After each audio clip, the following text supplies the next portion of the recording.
Nesse vídeo vamos falar sobre generosidade, relacionamentos amorosos e beleza. Para isso vamos usar o filme A Bela e a Fera. Vamos começar fazendo um pequeno resumo do filme e depois vamos analisar algumas questões que tem na história. O filme começa contando a história de um príncipe jovem e rico que vive em um castelo. Em uma noite de inverno, uma mendiga idosa bate na porta e oferece a ele uma rosa em troca de abrigo. O príncipe zomba e recusa a sua oferta, expulsando ela do castelo, por achar ela muito feia. Com isso, a mendiga dá a ele um conselho, falando para ele não se enganar pelas aparências, pois a beleza está no interior das pessoas. Mas mesmo assim ele recusa e expulsa ela. Com isso a mendiga se transforma em uma linda feiticeira, e apesar do príncipe implorar por perdão, a feiticeira o amaldiçoa para castigar ele, pois ele não tinha amor em seu coração, transformando o príncipe em uma fera horrenda e seus empregados em objetos encantados. Além disso, a rosa que a mendiga ofereceu era encantada e floresceria até o seu 21º aniversário, e o feitiço só poderia ser quebrado se o príncipe aprendesse a amar alguém e ser amado de volta por essa pessoa. Mas quando a última pétala caísse,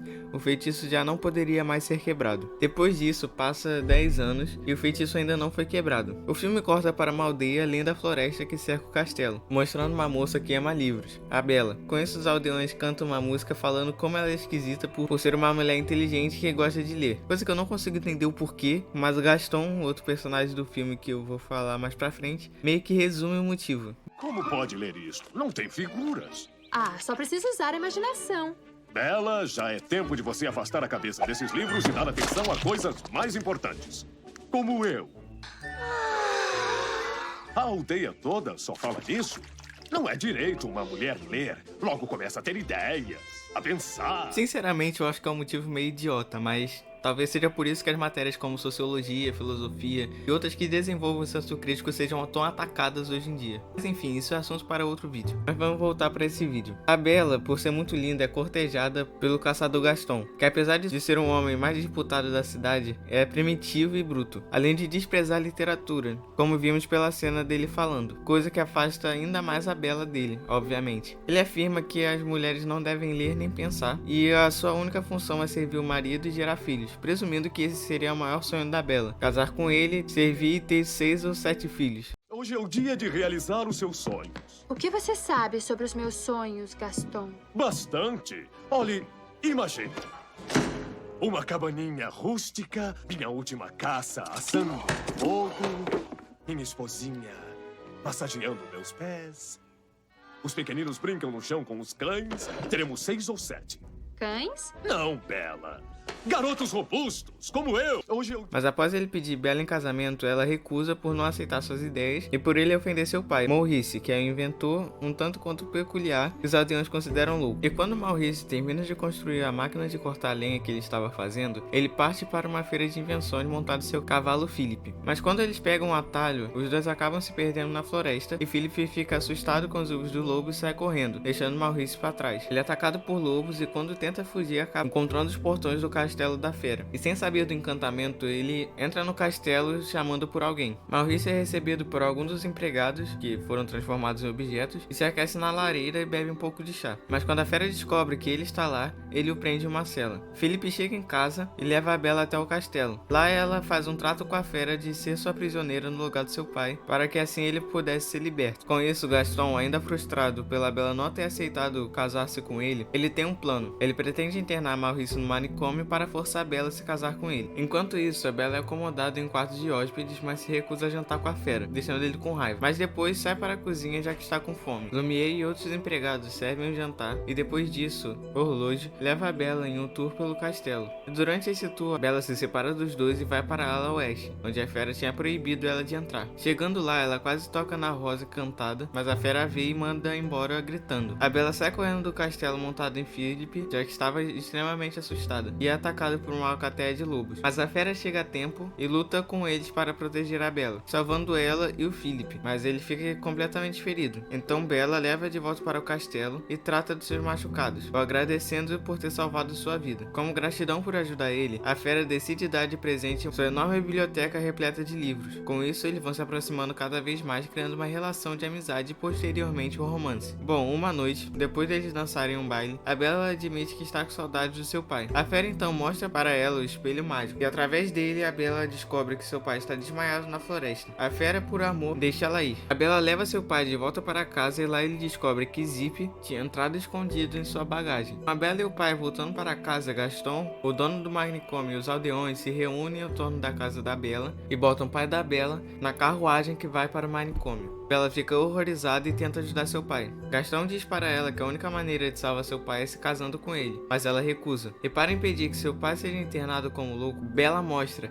através do espelho mágico, a fera, mas ela garante para as pessoas que ele é bom. Porém, Gaston percebe que ela ama a fera e prende Maurice e ela no porão, enquanto lidera os aldeões em direção ao castelo para matar a fera. Zip usa a máquina de cortar a lenha de Maurice e liberta eles, e os três partem para o castelo. Enquanto isso, no castelo, os objetos encantados lutam com os aldeões e conseguem ganhar, enquanto no andar de cima Gaston encontra a fera que está sem ânimo para lutar. A briga entre os dois se intensifica e param no telhado. E quando Gaston está prestes a matar a fera vê a Bella chegando ao castelo e se recupera. Ele pensa em jogar Gaston do telhado, o que faria sem problemas há algum tempo atrás, mas ele decide poupar a vida dele, mostrando a evolução do personagem. Bella chega ao telhado e a fera se vira para ela. Nesse momento, Gaston dá uma facada nas costas da fera, mas se desequilibra e acaba caindo e morrendo. Com os experimentos que Gaston fez, a fera acaba morrendo nos braços de Bella, mas chorando, ela confessa seu amor pela fera, fazendo o feitiço se quebrar e a fera retornar à vida, na sua forma humana, e fazendo os empregados da casa voltarem à sua forma humana também. E assim eles fazem um baile e o filme termina com a fera, agora com o príncipe, dançando com a Bella. Agora que relembramos o filme, podemos analisar algumas questões que tem nele. No filme, percebemos que a fera inicialmente não se preocupa com a sua primeira impressão com as pessoas. Ele vive isolado no castelo sem tentar se apresentar de uma maneira que possa mudar sua percepção das pessoas sobre ele, vivendo como um monstro isolado da sociedade. Sua aparência intimidadora e seu comportamento bruto aumentam o medo e a aversão das pessoas que entram no castelo. Com isso, podemos entender o que o sociólogo Evan Goffman quer dizer na teoria do dramaturgo social,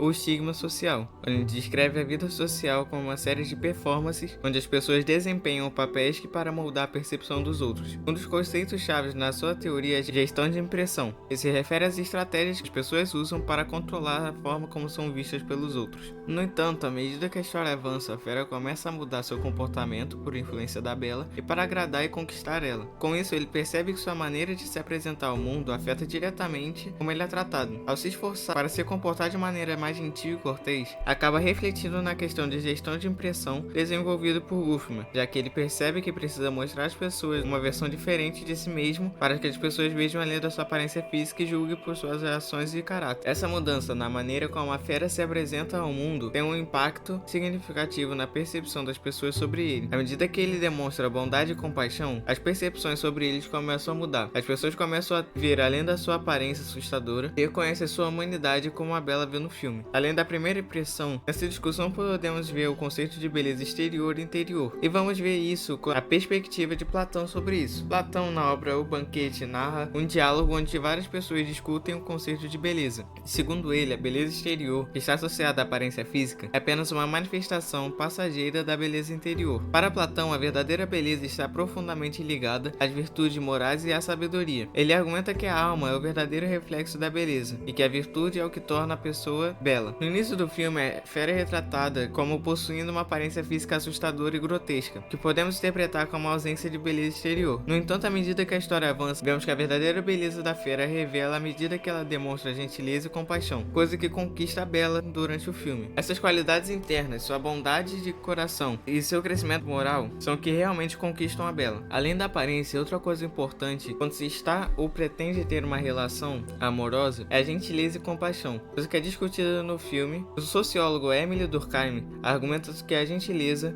tem um papel fundamental na coesão social, já que promove um senso de solidariedade entre os membros de uma comunidade. No filme, a gentileza da Bella em relação à fera é um exemplo claro de como os gestos de compaixão podem quebrar barreiras e promover uma reconciliação, porque como vemos no filme, a fera é retratada como uma figura temível e isolada, mas com a persistente gentileza de Bella, sua disposição em olhar além da aparência física e sua compaixão em relação ao sofrimento da fera, começa a transformar sua dinâmica de relacionamento. Durkheim argumentaria que esses gestos de gentileza são cruciais para a integridade da comunidade. Ao invés de perpetuar o medo e desconfiança, a gentileza de Bella cria um espaço de compreensão mútua e cooperação. Além disso, Durkheim destacaria como a transformação positiva da fera não é apenas um processo individual, mas também tem implicações para a sociedade que vive, já que a gentileza da Bella não só beneficia a fera, mas também como contribui com a reconciliação entre ele e a comunidade local, demonstrando como atos de gentileza podem ter um impacto significativo não apenas nas relações interpessoais, mas também na vida social em um nível mais amplo. E apesar dessas coisas de gentileza e compaixão que eu falei também estejam associados a relacionamentos amorosos, vou falar mais especificamente sobre isso agora. Podemos ver que para Durkheim, a gentileza pode ser vista como um mecanismo que reforça a solidariedade entre o casal. No relacionamento entre a Bella e a fera, a gentileza é uma expressão de cuidado mútuo e respeito, contribuindo para a coesão do casal. Através da gentileza, eles constroem um ambiente emocionalmente seguro e positivo, coisa essencial para o desenvolvimento de um saudável relacionamento. Além disso, a gentileza também desempenha um papel na manutenção das normas sociais dentro do relacionamento. Ao ser gentil, a fera não apenas expressa seus sentimentos por Bella, mas também adere a um conjunto de comportamentos aceitáveis e valorizados socialmente. Isso é crucial para a estabilidade do relacionamento, pois ajuda a evitar conflitos e a fortalecer a confiança entre os indivíduos.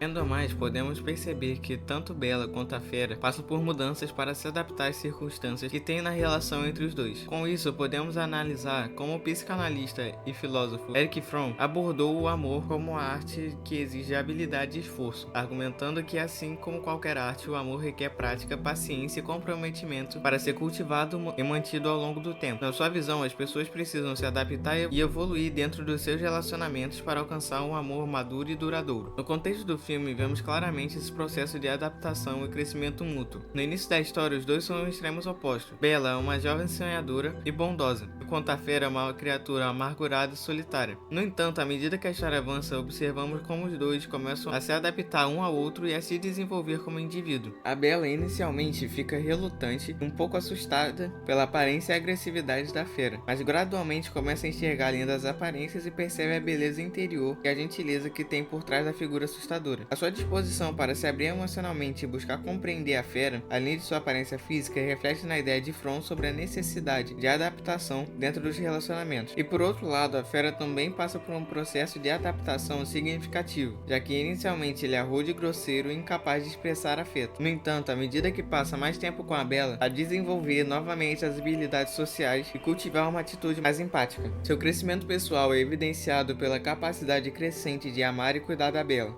Nesse vídeo, vimos como o filme A Bella e a Fera mostra questões importantes no relacionamento amoroso. Essas questões mostram a importância do autodesenvolvimento, das relações interpessoais e da compaixão, a construção de uma sociedade e relacionamentos mais harmoniosos. A história da fera podemos interpretar como uma metáfora para os processos de transformação pessoal, demonstrando como a gentileza e compaixão podem influenciar positivamente as interações sociais. Absorver os conceitos de gestão de impressão de Goffman, princípios de Durkheim sobre coesão social e as perspectivas de Platão e Erich Fromm sobre beleza, relacionamentos e crescimento pessoal, além de gentileza e compaixão, podemos entender como a história reflete aspectos essenciais da condição humana e da sociedade. Bom, é isso. Deixa o like, se inscreve no canal e até o próximo vídeo.